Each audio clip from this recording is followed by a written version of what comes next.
Bonsoir. Il est 19 heures. C'est inhabituel qu'on ait notre réunion à cette heure-ci, mais comme je l'avais annoncé, mais du fait d'un déménagement, notre rendez-vous de 13 heures a été repoussé aujourd'hui à 19 heures. Et demain, vendredi, nous reviendrons à l'horaire habituel de 13 heures. Mais pour aujourd'hui, donc, on va se conformer à cette exigence qui s'est présentée à nous aujourd'hui. Et puis donc, on va maintenant ce soir échanger ensemble, partager autour d'un message bien important. Et en attendant qu'on commence, vous pouvez entrer, vous pouvez tous entrer, vous serez les bienvenus. Alors, je pense que tout un chacun sait qu'ils n'ont pas besoin de frapper pour entrer. Vous êtes les bienvenus, mais dans ce programme. Et donc, vous pouvez entrer. Vous pouvez entrer sans protocole, sans vous annoncer, mais c'est votre espace, donc il n'y a pas de souci. Vous serez toujours les bienvenus. Et alors, à la porte, il y a qui là? Il y a qui à la porte? Qui entre ou qui est déjà entré pour notre réunion d'aujourd'hui? Je ne sais pas si le souci est à mon niveau, mais je ne vois aucun nom qui s'affiche sur la droite. Bon, mais c'est pas grave. Bonsoir, j'arrive pas à lire mais le nom, mais soit le ou la bienvenue. Et on va donc débuter notre réunion d'aujourd'hui avec notre texte de base. James, bonsoir, sois vraiment béni et reste connecté à ces prédications et enseignements, et puis n'oublie pas de faire les prières que nous allons faire et que nous faisons habituellement à la fin de nos réunions. Et aujourd'hui, il y aura des prières. Hier, je crois qu'on n'avait pas prié parce que j'avais non seulement enseigné, mais le temps qui m'était imparti vraiment ne me permettait plus de qu'on puisse prier ensemble. Bonsoir, Cataline. Sois bénie. Je suis très content de te retrouver dans notre réunion de ce soir. Bonsoir Edwige, soyez vraiment bénis. Et j'espère que la journée s'est bien passée pour tout le monde. Ouais, c'est une heure inhabituelle pour nos rendez-vous. Je le disais tout à l'heure, habituellement on se retrouve à 13 heures, mais du fait d'un déplacement, il fallait qu'on rentre de notre déplacement, notre séjour d'évangélisation d'abord en Normandie, et puis après nous sommes allés souffler un peu du côté de Valenciennes, et puis on a fait des excursions en Belgique, et puis nous sommes rentrés aujourd'hui. On est content d'être rentrés, et puis ravi de vous retrouver pour l'intitulé de notre réunion d'aujourd'hui, soyons les imitateurs de Christ. Et notre texte de base, on va aller prendre Luc, évangile de Luc, chapitre 15, verset 7. Cataline, je crois que tu dois normalement avoir une Bible. Donc, tu vas nous faire la lecture de ce passage, l'évangile de Jean, et je vais t'aider un peu. Le Saint-Esprit qui voit tout, il va savoir si déjà devant toi tu as ta Bible et si elle est ouverte ou pas. Je vais t'aider. Jean chapitre 15, verset 7. La Bible déclare, si vous demeurez en moi et que mes paroles demeurent en vous, si vous demeurez en moi. Alors, donc, lorsqu'on réfléchit un peu, on va se dire, si vous demeurez en moi, donc le Seigneur, Jésus, nous dit de demeurer en lui. Et demeurer en lui, donc pour demeurer en lui, c'est à travers sa parole et puis ses instructions, ses commandements. Donc, il nous revient à nous, enfants de Dieu, à ceux qui sont appelés gens de la maison de Dieu, de veiller à demeurer dans les Écritures, de veiller à demeurer dans les instructions de Jésus-Christ qui a dit qu'il y a un danger. Le Seigneur, l'Éternel a dit qu'il y a un danger qui nous guette, c'est l'ignorance. Osée chapitre 4, verset 6, mon peuple est détruit, mais faute de connaissance. Donc, on doit veiller à acquérir cette connaissance, à être au fait des instructions du Christ et de la manière dont il veut que nous puissions marcher. Et il est vraiment étonnant dans le peuple de Dieu de constater que si le Seigneur nous dit cela aujourd'hui, si le Saint-Esprit nous le dit aujourd'hui, sachant que on ne peut plus être des chrétiens rêveurs. Vous savez bien que la parole de Dieu n'est pas un roman, n'est pas un écrit historique, mais c'est la vérité, c'est la vie humaine sur Terre. Mais cette vie et tous les événements que l'on peut rencontrer sous le soleil, là, sont écrits, mais la réalité, nous la vivons de cette vie terrestre, et il y a quelque chose de dramatique à constater, c'est que parmi les enfants de Dieu, si le Seigneur insiste, parce que tout ce qui est écrit ici,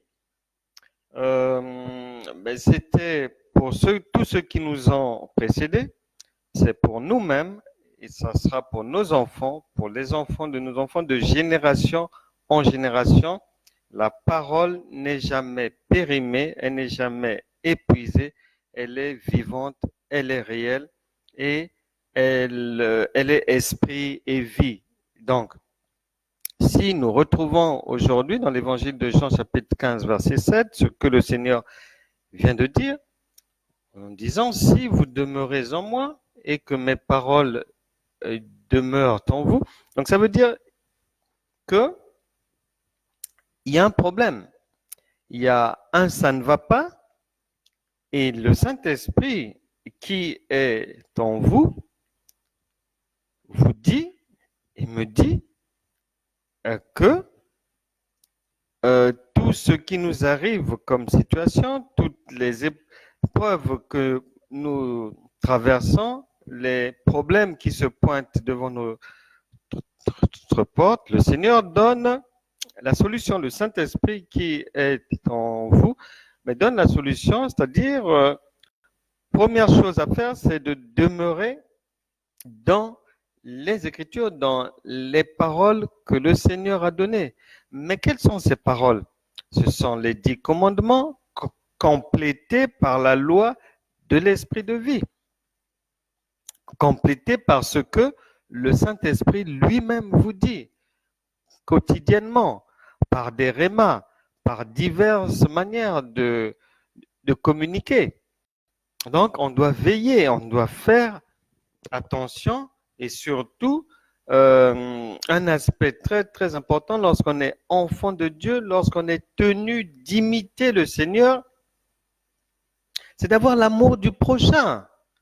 Mais malheureusement, si le Seigneur nous donne cette instruction, nous donne ce conseil, si vous demeurez en moi et que mes paroles demeurent en vous, demandez ce que vous voudrez et cela vous sera accordé. Donc, si ça coince, s'il y a des blocages et tout, mais c'est que il y a des choses que nous faisons ou qui sont oubliées et que le Seigneur voudrait nous voir dans ces choses-là, voudrait nous voir manifester ces choses. L'amour, par exemple.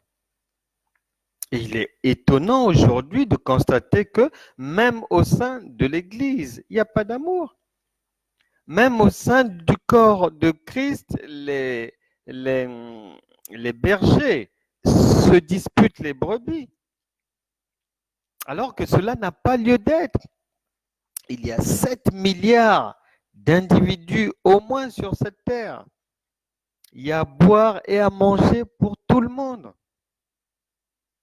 Si quelqu'un veut avoir une église de 100 000 personnes,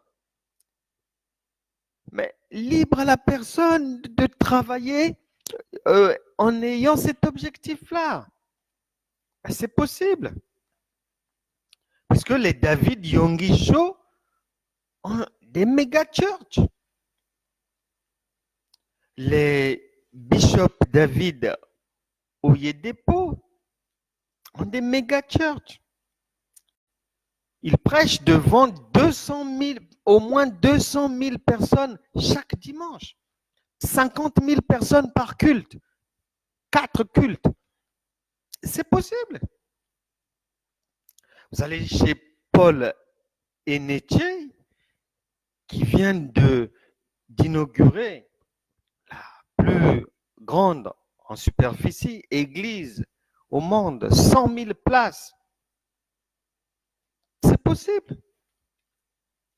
Et ça me peine vraiment lorsque je suis au fait de querelles, de pasteurs, de querelles d'hommes de Dieu. Des brebis se battent. Alors qu'il y a du monde dehors. Il y a beaucoup d'inconvertis. Il faut aller les chercher pour les emmener dans les églises. Les gens doivent ainsi manifester l'amour entre les serviteurs de Dieu, l'amour entre les frères et les sœurs dans l'église locale. Aujourd'hui, dans l'église locale, il y a des camps, il y a des clans. Et on trouve même des églises où entre certains bergers et les brebis, mais le dialogue ne passe pas. C'est vraiment triste. Et cela n'est pas conforme à l'image de Christ, qui nous demande d'être ses imitateurs. Jésus, notre modèle, a aimé tout le monde, même ses contradicteurs, même ses opposants, même les criminels qui l'ont conduit à la croix, puisque il avait dit dans l'une de ses dernières prières, « Père, pardonne-les, car ils ne savent pas ce qu'ils font. » Donc nous devons, en tant que, si on veut réellement, et ne pas se tromper nous-mêmes par de faux raisonnements, si on veut réellement être imitateur de Christ, on doit savoir aimer notre prochain. Aimer ceux qui servent le Seigneur. Aimer les frères et sœurs. Aimer la famille. Aimer les collègues. Manifester vraiment l'amour. Manifester vraiment l'amour. Et normalement, un chrétien est reconnaissable très facilement par le fruit de l'esprit en lui. Normalement, le chrétien, l'imitateur de Christ, est reconnaissable. Premier repère, première indication pour savoir si cette personne est réellement née de nouveau et héberge le Saint-Esprit. C'est Galates chapitre 5, verset 22, le fruit de l'Esprit. L'amour, et ça commence par l'amour.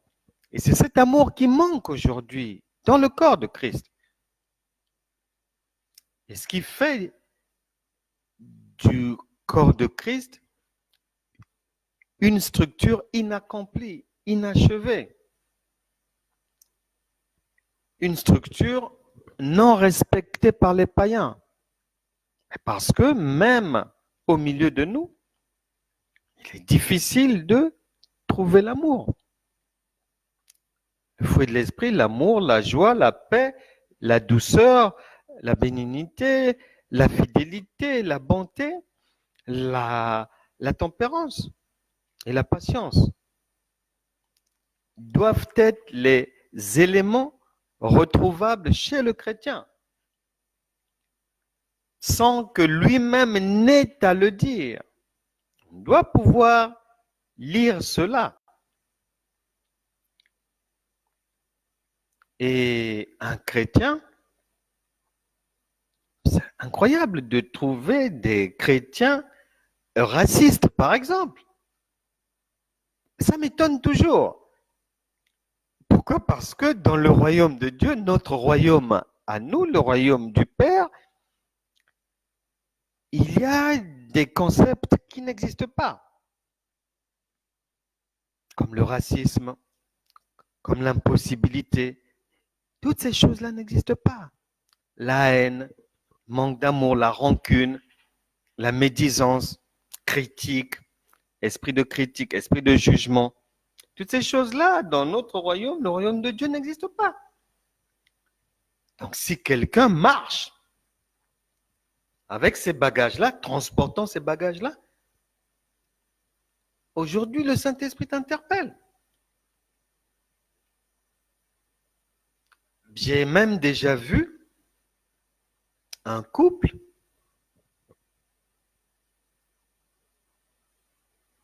le mari est membre d'une église locale à gauche et la femme est membre d'une église locale à droite.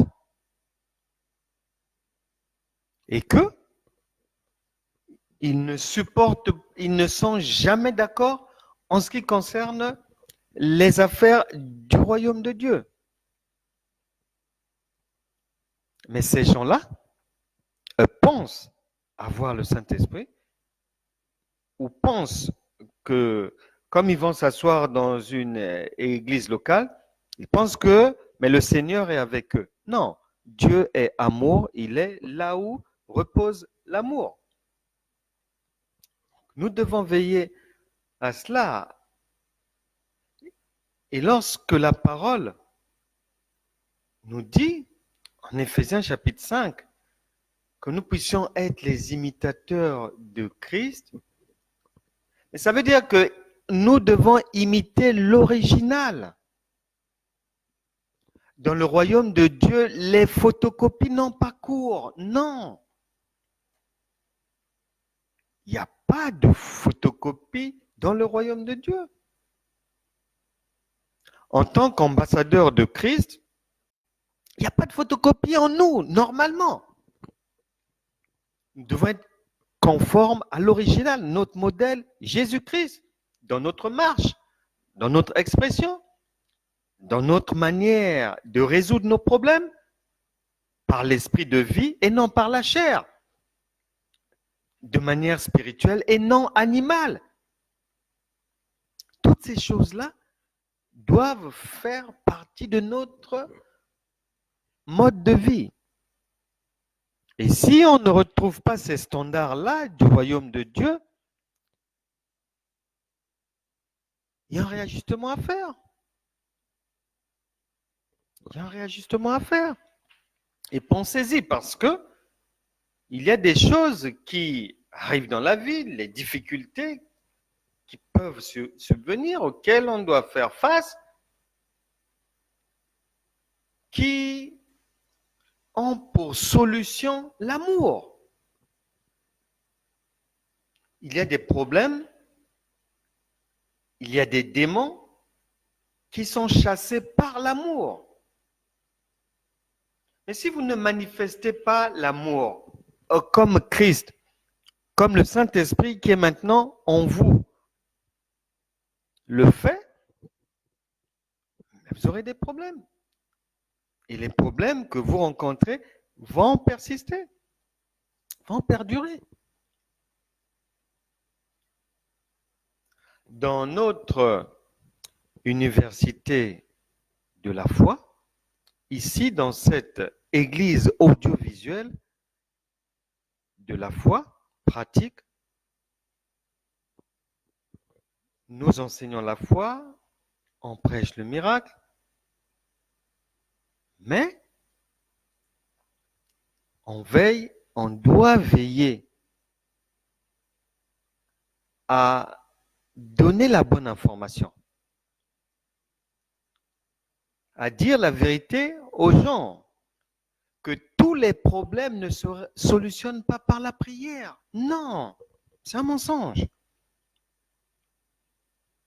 Des fois, c'est un pardon qui va débloquer la situation. Des fois, c'est l'expression de l'amour véritable qui va ouvrir la porte, etc., etc. Ce n'est pas toujours la prière. Et nous préférons dire la vérité aux gens. Qu'il y a des éléments, si ces éléments de Dieu, si les armes défensives de Dieu ne sont pas en vous, votre chrétienté est vaine. C'est zéro.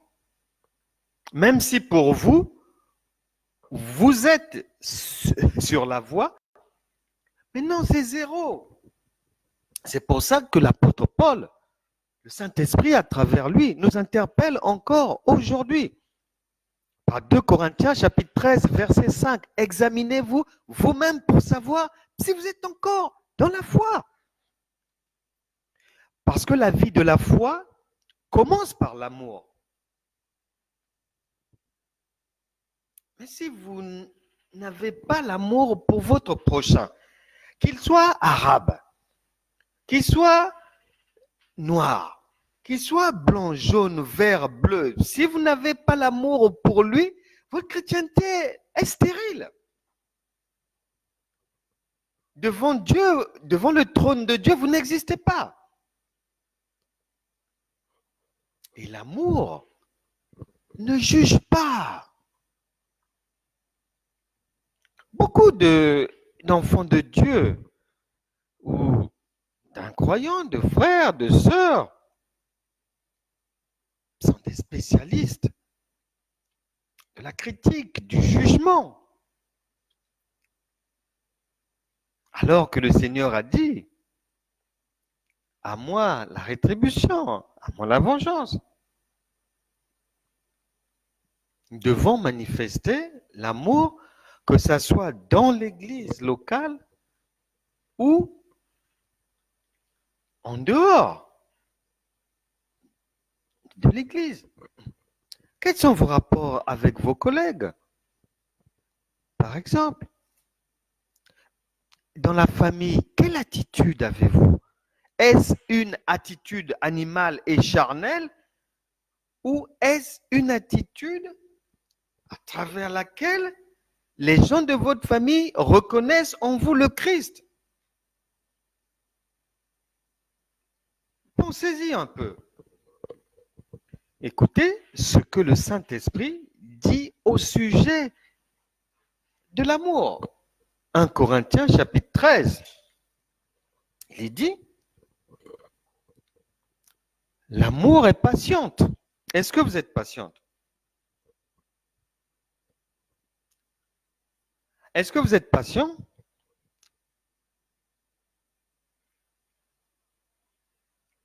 Elle est pleine de bonté. Est-ce que vous manifestez la bonté autour de vous? Parce que c'est ce que le Seigneur nous demande de faire. C'est ce qu'il nous dit. si vous demeurez en moi, c'est ce que le Seigneur dit, je demeure en vous.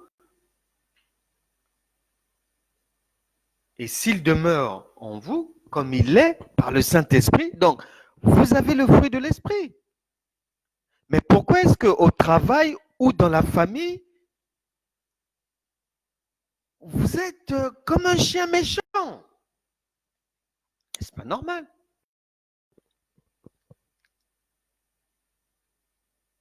L'amour n'est pas envieux. L'amour ne se vante point. L'amour ne s'enfle point d'orgueil. L'amour ne fait rien de malhonnête. Êtes-vous honnête, sincèrement?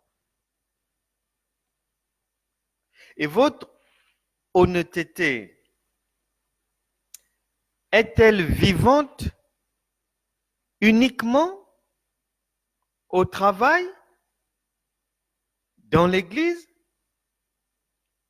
ou également à la maison et dans la société?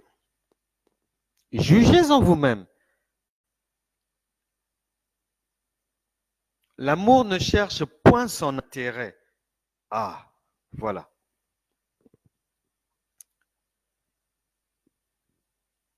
Êtes-vous une personne qui privilégie les intérêts des autres?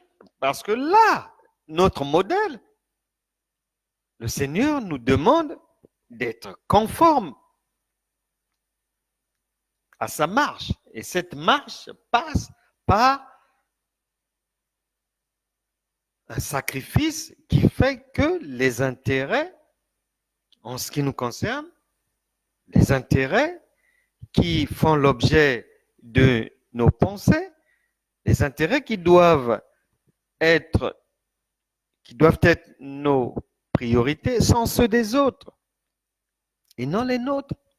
Or, beaucoup de gens sont dans l'égoïsme ou dans un christianisme égoïste, auto-centré, tourné vers eux, moi, moi, moi, moi, moi. Hier ou avant-hier, je priais et j'apportais la bonne nouvelle à une personne qui sert le Seigneur avec beaucoup de sérieux.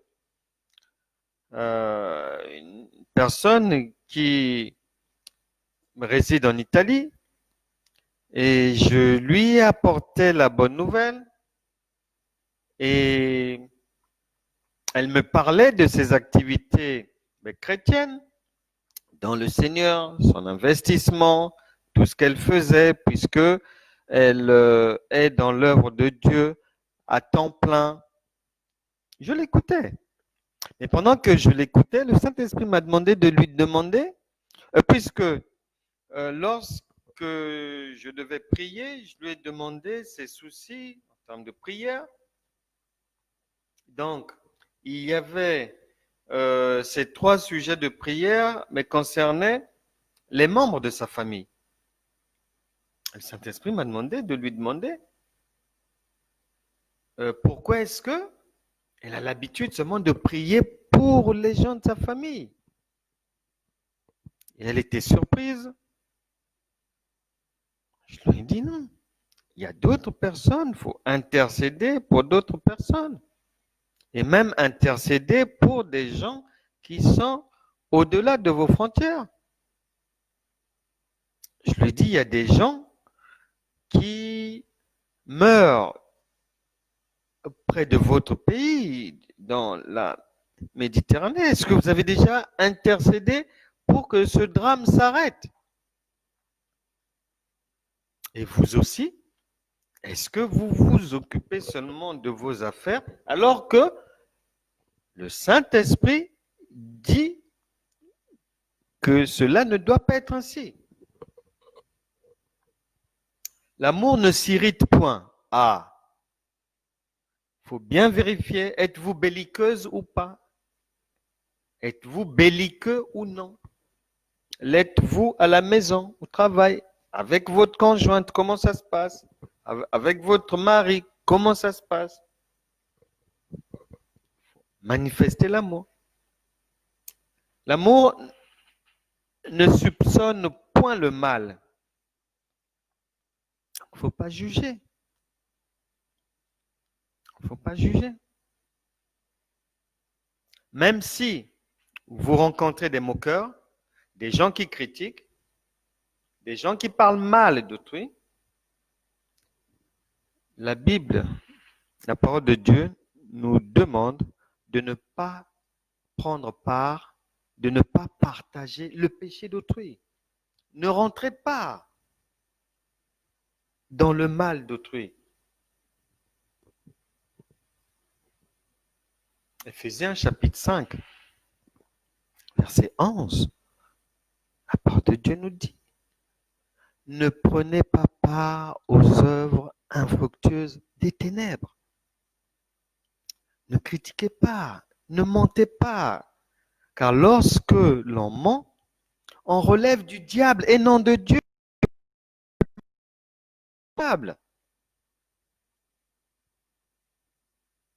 Et l'amour ne se réjouit point de l'injustice, mais elle se réjouit de la vérité. Est-ce que vous marchez dans la justice ou dans l'injustice? Est-ce que vous soutenez des causes injustes ou des causes justes? Parce que je préfère vous dire la vérité. Je crois que le Saint-Esprit a beaucoup de problèmes avec beaucoup de chrétiens, effectivement par ignorance.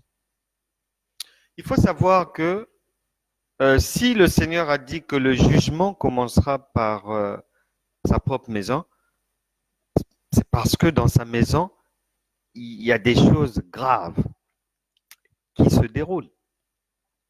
Vous ne pouvez pas être un chrétien et soutenir une dictature, non. Vous n'êtes pas chrétien. Et Dieu vous regarde. Il entend tout ce que vous dites. Lorsque quelqu'un critique un dictateur pour des faits avérés, des gens qui détournent des fonds publics, qui affament leur peuple et tout, et que vous faites l'avocat du diable, mais Dieu vous regarde. Dieu vous regarde. C'est comptabilisé dans votre balance péché.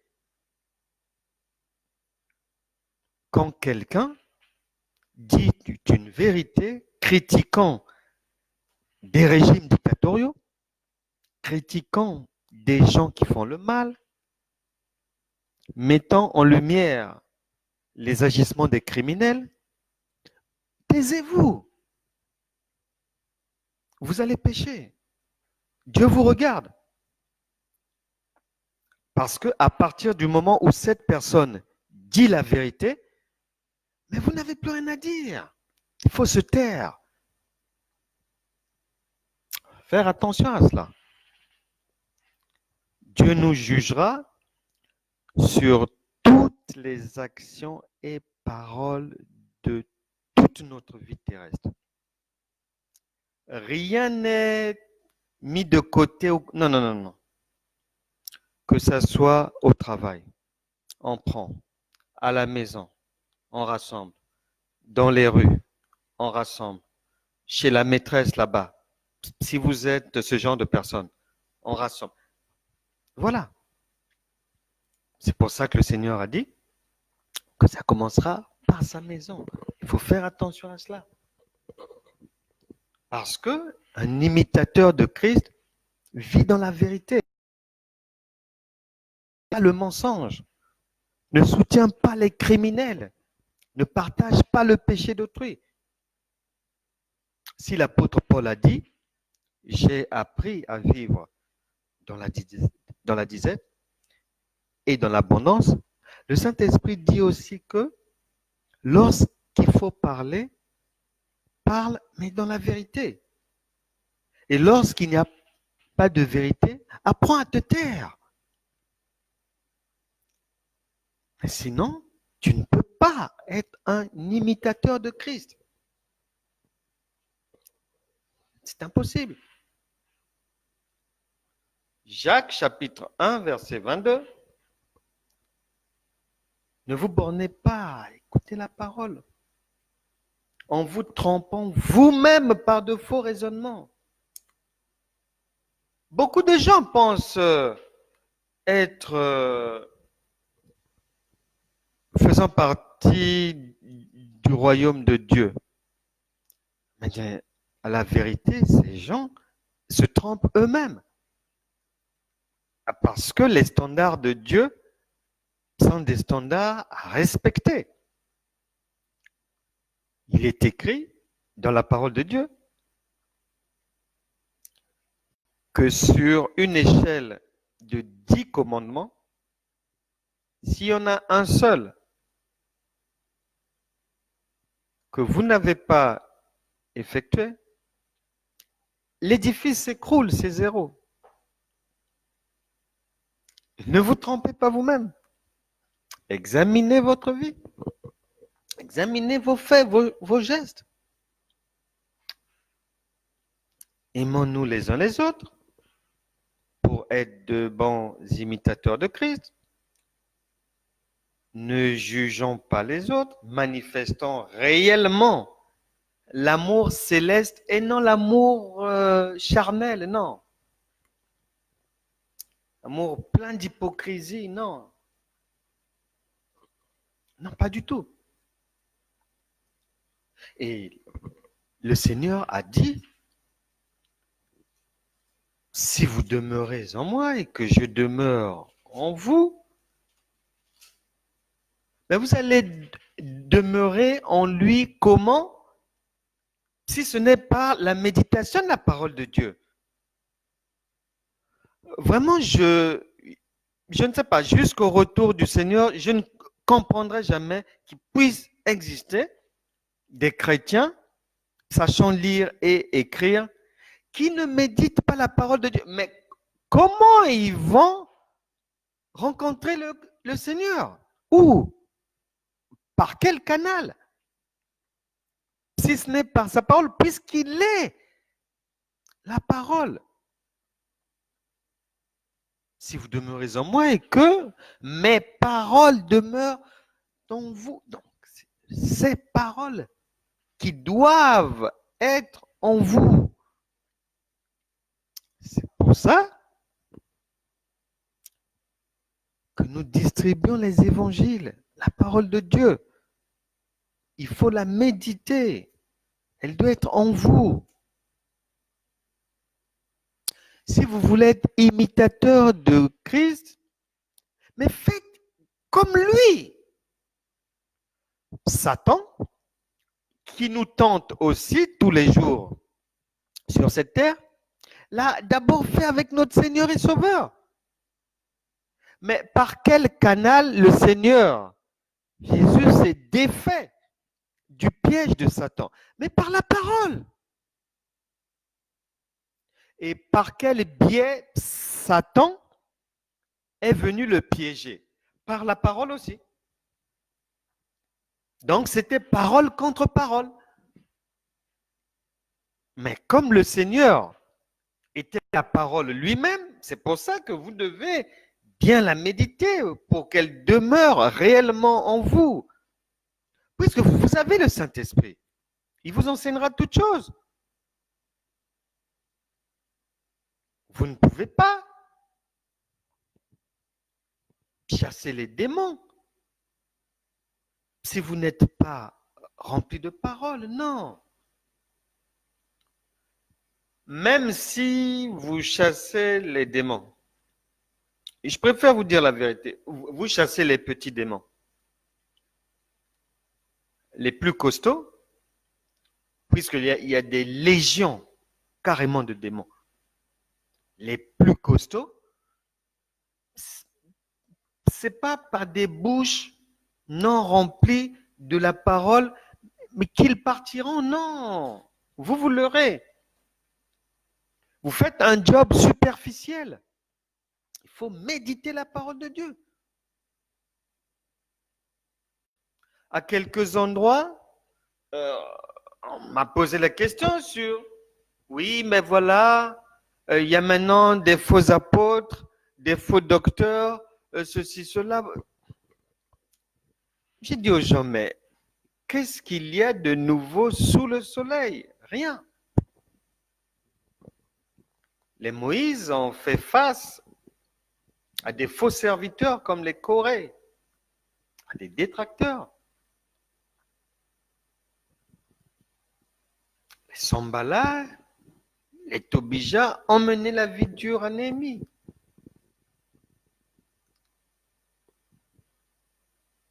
Il y a l'histoire que vous devez connaître du jeune prophète trompé par le vieux prophète. Ça existait déjà. Jésus-Christ, le Seigneur, que nous devons imiter, que nous sommes censés suivre et imiter lorsqu'il est venu, il a aussi sonné la cloche, parlant de loups vêtus en peau d'agneau, qui vont massacrer les brebis. Ils sont là. Et le Seigneur a parlé des faux apôtres, des faux prophètes. Et par la suite, tout le monde les a rencontrés. L'apôtre Paul a rencontré les Bar Jésus, les faux ouvriers du Seigneur sont nombreux. Tout le monde en a parlé. Et donc, ça m'étonne que les gens puissent être surpris de les retrouver. Ils sont là, puisque Jésus lui-même a dit, lorsqu'on lui a demandé, est-ce que, là, il y a le blé, mais il y a maintenant l'ivraie qui est venu se rajouter. Qu'on enlève l'ivraie ou pas? Le Seigneur a dit non, non, non. Laissez le vrai et le faux à la fin. Moi-même, je ferai le nettoyage. Donc, si vous ne voulez pas être trompés, je le dis aux gens, les gens sont trompés, malmenés par les faux apôtres, les faux prophètes et tout, parce qu'ils ne méditent pas la parole de Dieu. Nous sommes prévenus. Et un homme averti en vaut deux. Nous sommes prévenus. Ils sont là depuis longtemps. Ils ne sont pas arrivés aujourd'hui, non. Depuis les temps anciens, ils étaient déjà sur la place. Ils continuent. Et puis comme les gens ne méditent pas la parole, mais ces gens-là se multiplient parce que ceux qui ne méditent pas la parole, qui cherchent des solutions de facilité, on leur enseigne même un évangile du tic au tac. Les gens cherchent la facilité comme ils le faisaient jadis chez les marabouts, les féticheurs, rentrant dans la case, posant le problème, ressortant rapidement avec une solution magique, une solution mystérieuse. Et les gens, comme ils ne lisent pas, comme ils ne méditent pas la parole de Dieu, comme ils ne sont pas remplis de la parole,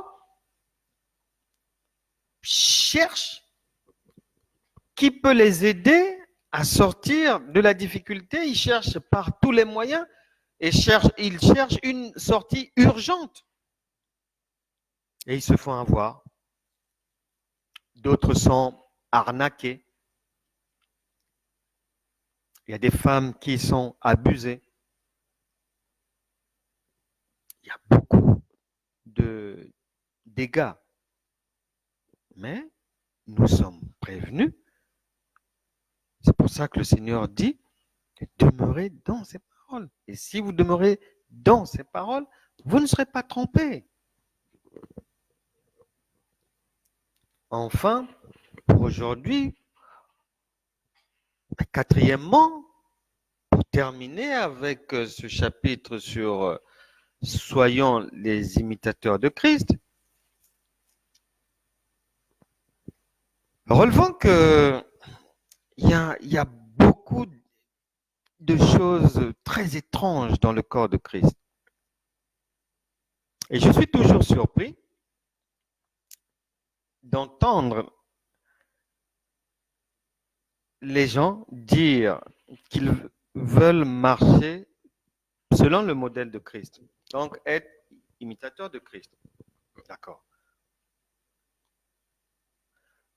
Des fois, vous pouvez entendre quelqu'un refuter une hypothèse ou tel fait parce que, dit-on que ce n'est pas biblique. Mais, à ma grande surprise, beaucoup, et d'ouvriers du Seigneur et de brebis n'imitent pas bien le Seigneur. Je suis toujours surpris que face à un problème, les gens rentrent automatiquement en prière. Et leur imitation est farfelue. Parce qu'en matière de prière, ici par exemple, il y a des choses pour lesquelles je vous entraîne dans la prière. Il y a des choses pour lesquelles je juge que la prière n'a pas lieu d'être. Pourquoi? Parce que je veille à appliquer la parole de Dieu avec rigueur. Et les gens ne le font pas. Beaucoup de gens ne le font pas. Et les gens persistent dans des erreurs. Et les erreurs sont reproduites, et les gens sont dans les erreurs. Avec des problèmes à n'en plus finir. Et en matière de prière, le vœu de mon cœur est que vous puissiez désormais être attentif à ce qui se passe ici, dans ce ministère audiovisuel, et appliquer la parole de Dieu. Que dit la parole de Dieu? Allons.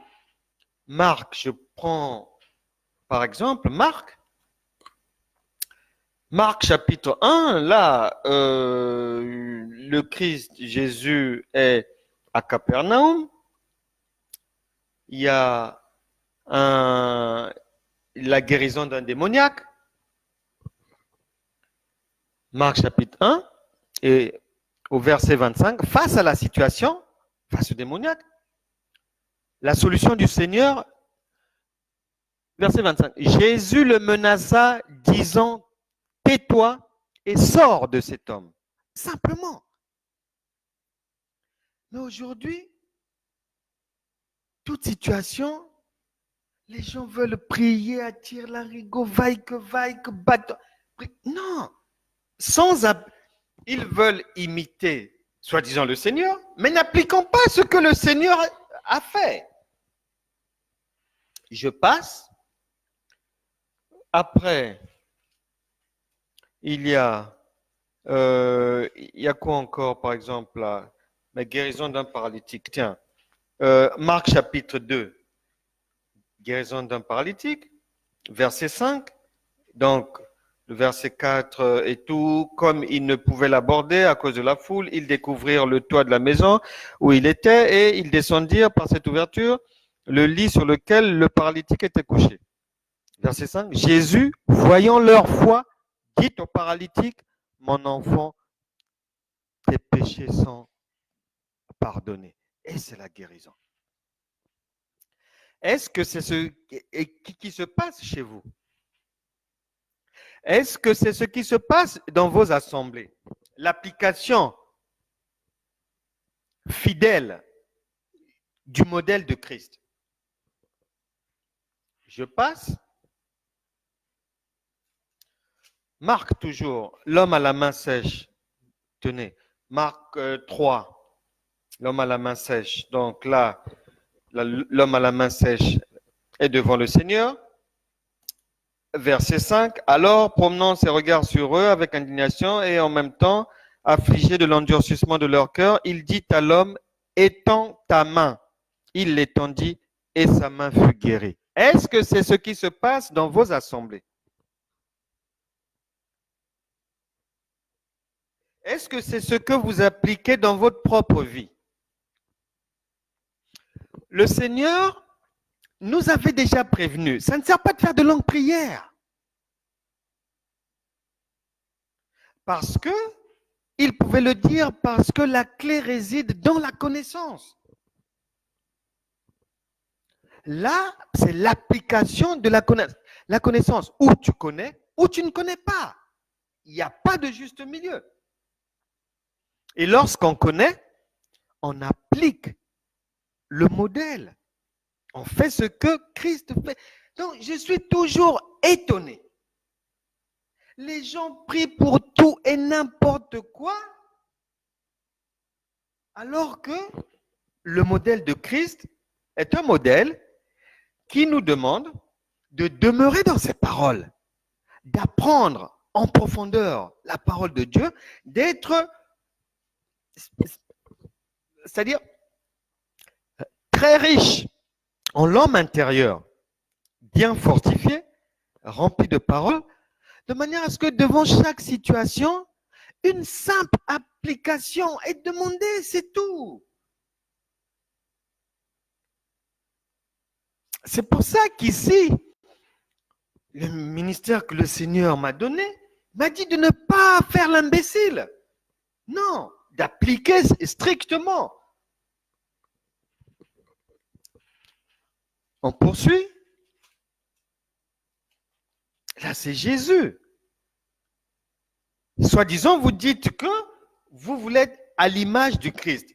Imitez le Christ, c'est ça.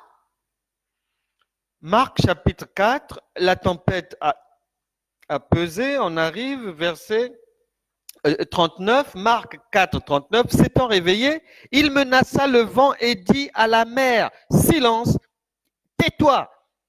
Et le vent cessa. Voilà.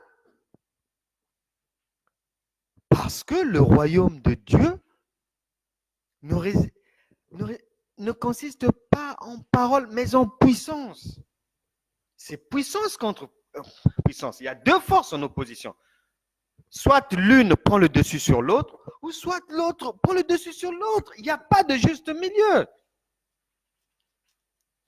Et dans notre royaume à nous, le royaume de Dieu, notre kérosène, notre mazout, notre carburant, ce qui nous permet d'opérer dans le surnaturel, comme de faire décoller une fusée pour aller en apesanteur,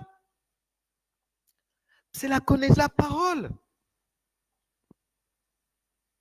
C'est pour ça que le Seigneur m'a dit non, si tu veux bien aider les gens, après avoir évangélisé, il faut les enseigner. Les gens se repassent les erreurs, les omissions, des bêtises. Ça ne peut pas marcher. Ça ne peut pas marcher. Lorsqu'il y a une situation, on ne prie pas systématiquement. Et même si on prie, on ne va pas prier 3 heures. Mais non.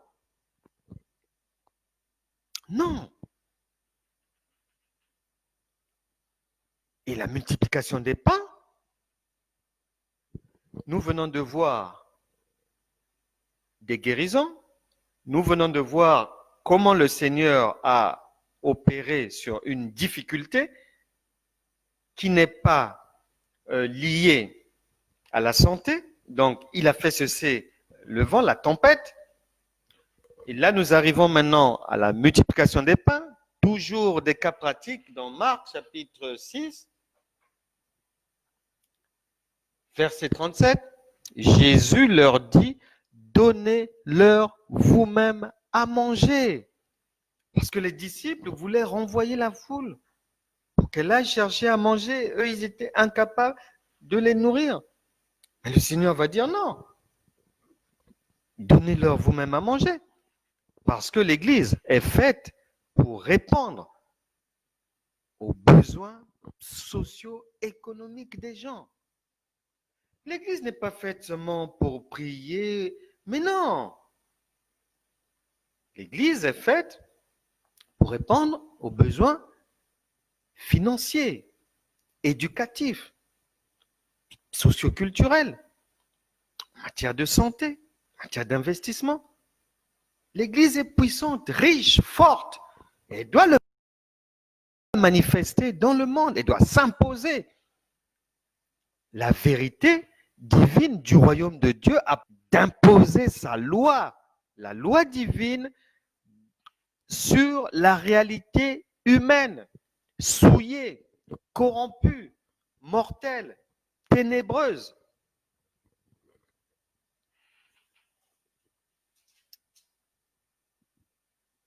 On va finir sur la guérison à Génézareth. Jésus fait des guérisons. Le modèle est toujours le même. Je n'ai jamais vu Jésus faire une longue prière face à une situation, non. Mais pourquoi maintenant dans les églises, dans les groupes de prière, personnellement, vous vous lancez dans des choses qui ne relèvent pas de Christ? Parce que son modèle est là. Donc, si vous voulez vraiment être imitateur de Christ, nous avons parlé de l'amour, nous avons parlé du non-jugement, on a parlé de la parole de Dieu, de la connaissance de Dieu à emmagasiner, la connaissance des choses du royaume de Dieu, la connaissance de Christ, qui est un mystère.